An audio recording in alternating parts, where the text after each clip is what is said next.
Alright, at this stage now we have all the information in place and we have all the forms that we need. We have those little eye holders, the marbles. If you're a traditional guy, then you'd be putting those marbles or some shape in there to kind of build the clay around. We're ready. So we really only have one more thing to do, and that is dig deeper into the form. So we have delineated things like the nose as a wedge, and we've gone in and started to hint at the some of the musculature in there, started to hint at some of the form, but it's still really broad shapes. Now we need to get in, put a nodule, get the fibers of the mouth flowing, get that triangularis coming in, the mentalis. Let's get the infraorbital triangle in there. Let's really get the what's happening underneath the brow. Is it, what are we going for here? Now it's a guy. Don't try to do females right away. That's asking for trouble. We're gonna make a guy that way. If it looks a little more rugged and rough, we're not gonna beat ourselves up for it. And we're gonna really start to fix this kind of odd Klingon Kardashian kind of face shape there. Cardassian, sorry, didn't mean to get that mixed up with pop culture. All right, and start to sculpt. It's all fun now. So I'm going to introduce you to my hotkeys. I've got 5 for my clay buildup, and this is probably a great time for me to introduce you to how to make them. So the key is to open up your brush palette, and you'll see here a collection of the brushes you've recently used. So you'll have to use the brush first, and then it'll show up here. And then you press Control Alt and you click on it. And you can see up at the top, it's really hidden right in there. It just went away.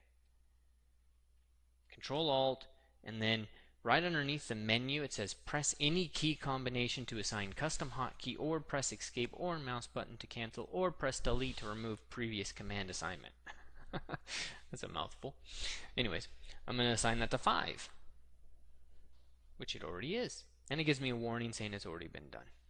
So all of these guys have been assigned, and that's all it is. You just Control Alt, click, press a key, end of story. But make sure before you close, you store the hotkey. If you don't store it, and you don't save it when you close, you have to redo it. Not a big deal. Alright, let's get into some sculpting. Let's see if we can spend about 10 minutes or so on this and really start to make some kind of character. So it's a male. I'm going to start to establish more of the bone structure and really just start to define the relationships here. One of the things you'll see me start to do now are tricks, like I'll be pulling form from that frontal process down into the cheek, and that'll separate the infraorbital triangle fat. So I'm going to probably start that one right off the bat. But part of that is getting this inside corner of the eye. I find this to be a really essential part of the equation. So I'm going to try to create a section. The eye comes in, it's got that caruncula.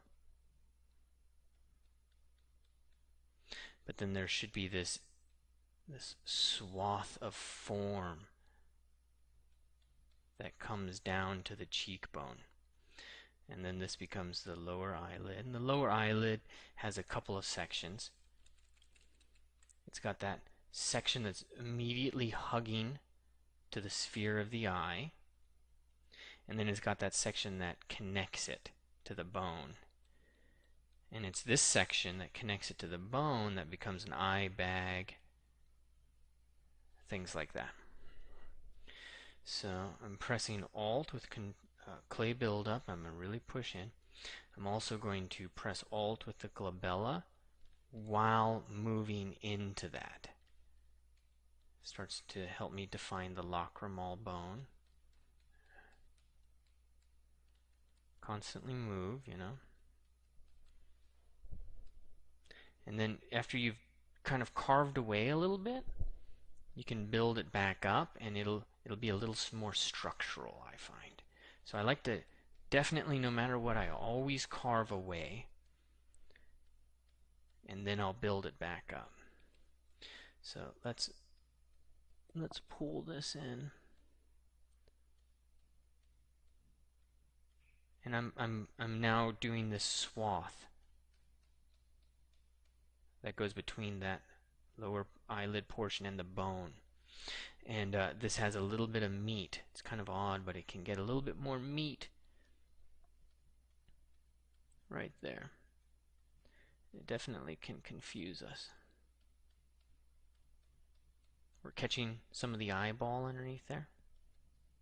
Don't know if you can see that very well, but I wouldn't worry about that right now. So a little bit of that swath. I'm going to press Alt.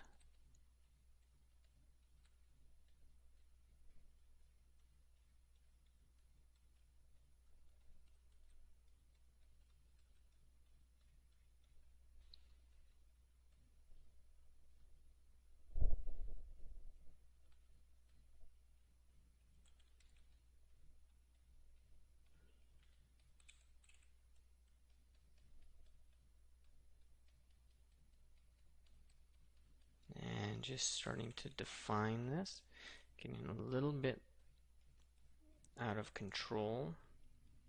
So I'm going to smooth this and just come in and establish some of these broad strokes a little bit more. There we go.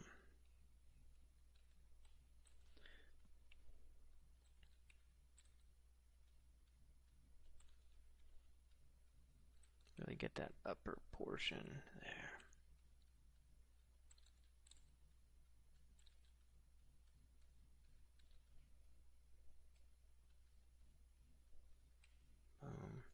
Such a beautiful magic to this form.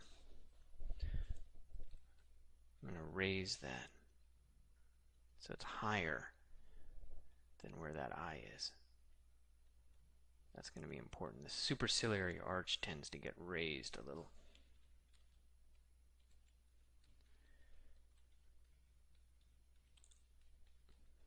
And just pull those forms down. Occasionally press Alt. And wrap this guy around there a little bit. Oops. And that temporal line. Really separate that temporal line from the rest. Okay. And now let's build that cheekbone up a little. And separate that cheekbone from the masseter.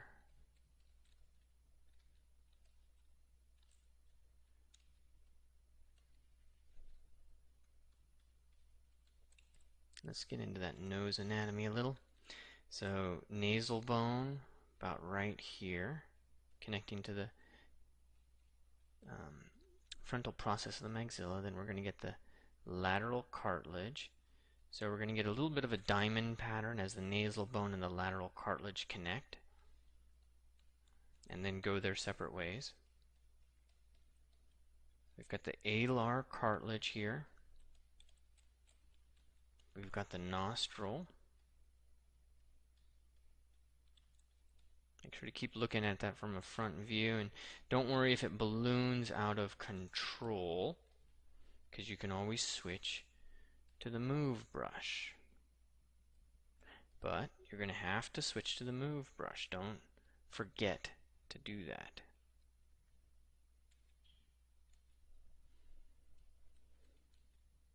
I'm going for a Cyriano-Dvorak nose if I'm not careful.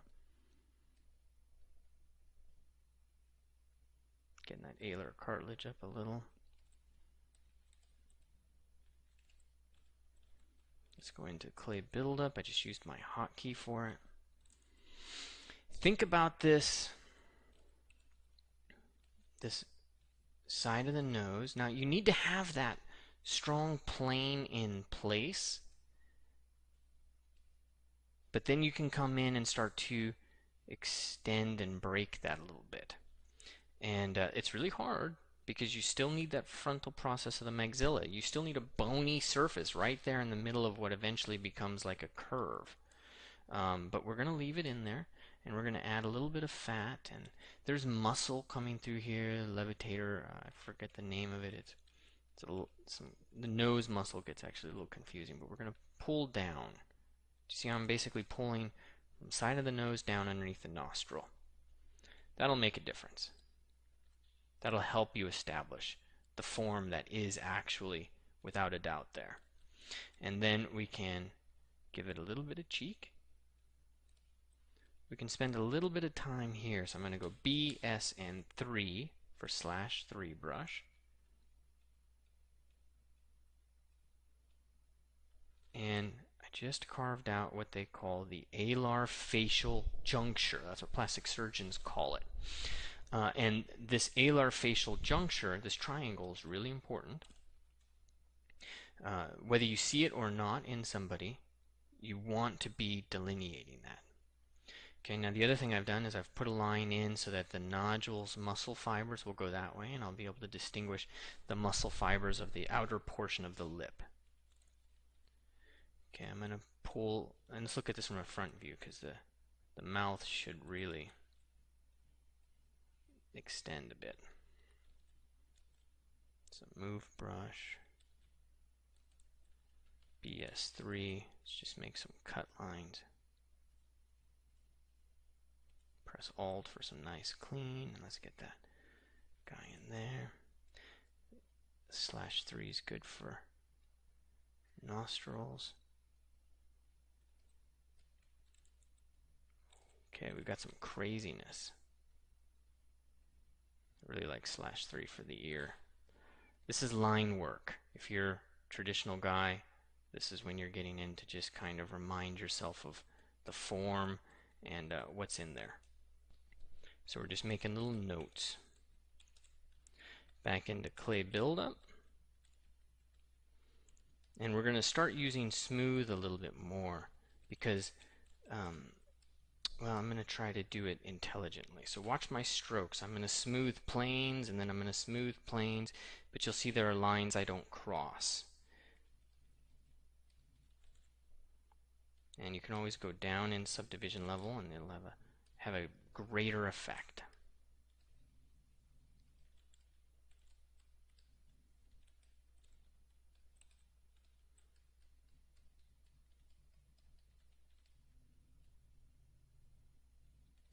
But keep the anatomy in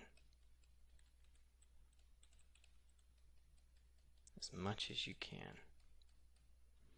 I like to smooth it across lines sometimes, just to lose the form. To do, if you're familiar with the history of painting, you're doing what, say, Whistler would do at the end of a studio day, or during in between breaks.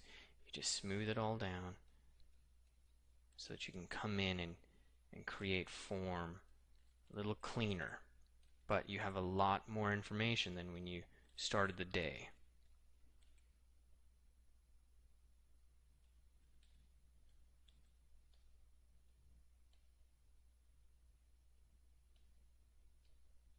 Now I can start to play with character types, pull that jaw out a little since we're working with a guy, pull the head shapes around a little bit, give a little bit more.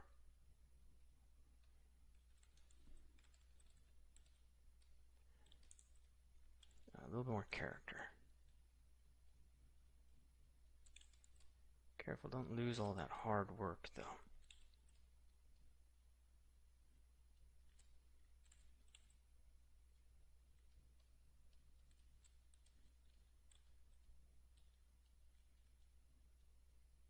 There, I'm losing those lips because I really want a chance to rework them. But I'm losing them softly. So in this case, I'm going to switch back to /3, but I'm going to lower my Z intensity. And that means that it's going to take longer for the effect to happen. So I can press Alt, and it's a real nice line tool.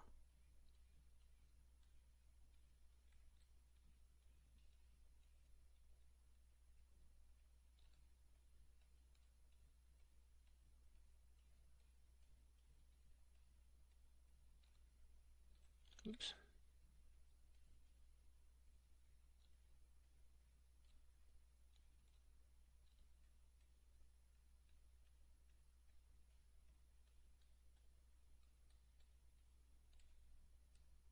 Starts to come together. Not too much work required. And I haven't divided this model to crazy dimensions yet. I could, and that's certainly a way that I go sometimes. But I haven't. Let's switch over. Give him some eyebrows, because if you do not give him eyebrows, he's going to look weird. The way I like to do eyebrows, just to suggest them, is stroke, stroke, and then stroke. And that tends to follow the direction of growth. Again, this is just to give him a suggestion of form.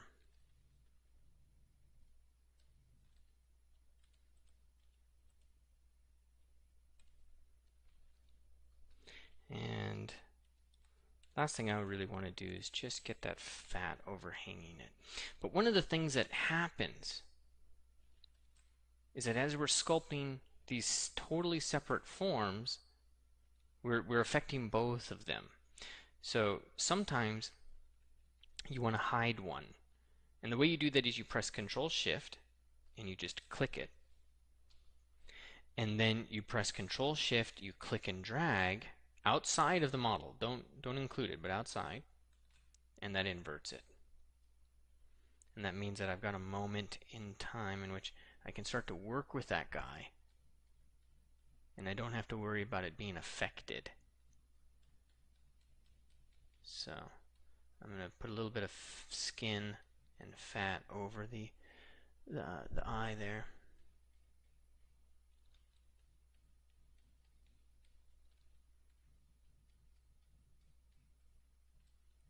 A little bit more. Get it really close so that there's barely any eyelids showing.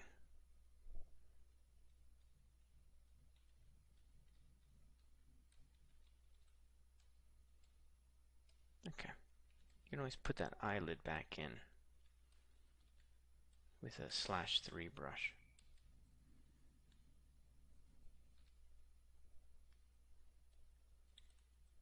And then to show everything, Control Shift, click.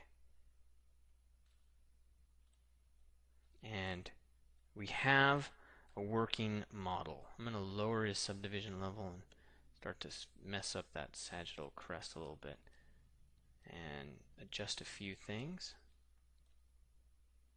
But we're in working order, and we could probably do these eyes a little sculpturally right now. Control Shift click to show just that guy, and what I like to do is I'll just align them with where I want that eye to actually be. Click, and with clay buildup,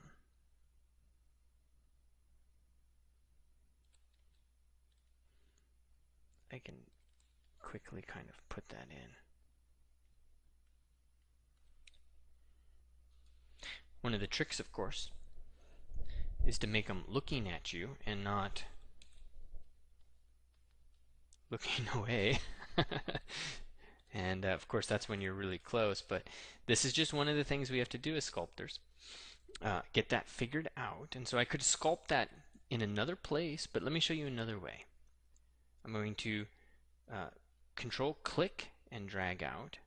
I'm going to select this line, move it off, drag another one all the way up, off, look at it from a side view, move it to what I assume would be the center, and then I click the center white dot and I can rotate those. I'm not moving them far, just rotating them. Now if you want, you can actually get rid of this dark masking. You just go into masking and say turn view mask off. That way you don't have to make any changes to be able to see what this is doing and if it's working.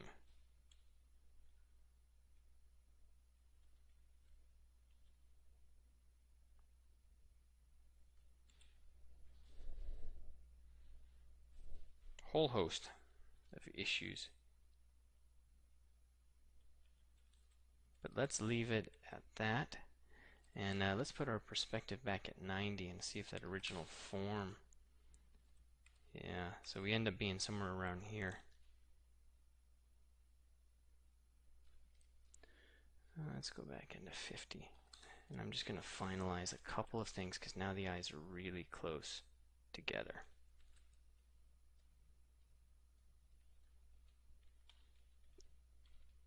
And my trick is to just start to use the move brush. Make sure you control click and clear or clear the mask. It was hidden from view.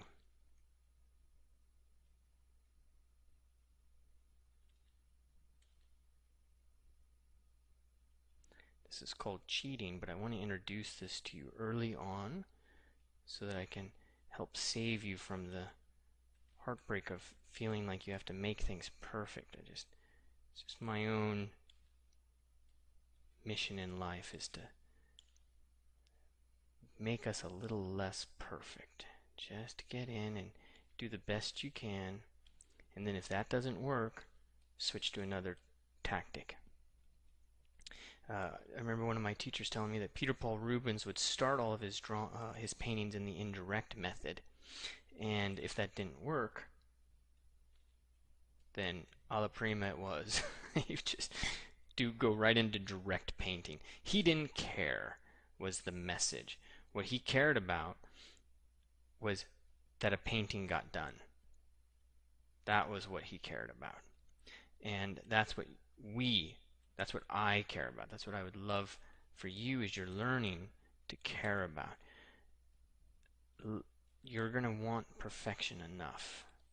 You're going to strive for that standard enough in your life. I don't think you need to make it part of your learning process just yet. Okay, so I cheated and I didn't cheat. I did lots of things and we made lots of progress, and for doing this in like an hour while I'm explaining it, I'm okay. I'll know tomorrow I'm going to wake up, I'll probably going to think something's wrong with the eyes and I got to fix the eyes, and I'll think something else is up. But I'm going to leave this at this stage. If I decide to change it majorly, I'll add something to this. But we're done. You're done. Get in, sculpt, have fun, and make sure that you are joining us in the certificate program. I'm going to be walking you through tons of features: clay polish, shadow box, subtools, topology, all of that stuff. Because what have we done in this session that you've been looking at? We've looked at clay brush, clay buildup, move. We've looked at Z-add, Z-intensity, draw size. We've looked at masking. We looked at polygroups, even though we weren't aware of it. We looked at geometry. Brushes up over here, light box. We looked at transpose. All the things you need to be fully functional as a sculptor right now today. But there's a lot more to be 100% with ZBrush. I shouldn't use that word fully functional, because you're able to basically sculpt with your hands, a couple of tools, and clay. And that's all some sculptors use. But if you're in production, if you're in any sort of design side of things, there's a lot more to cover. So I look forward to seeing you there. Thank you so much for spending this time with me and for being part of this journey and for letting me be part of your journey. And good luck.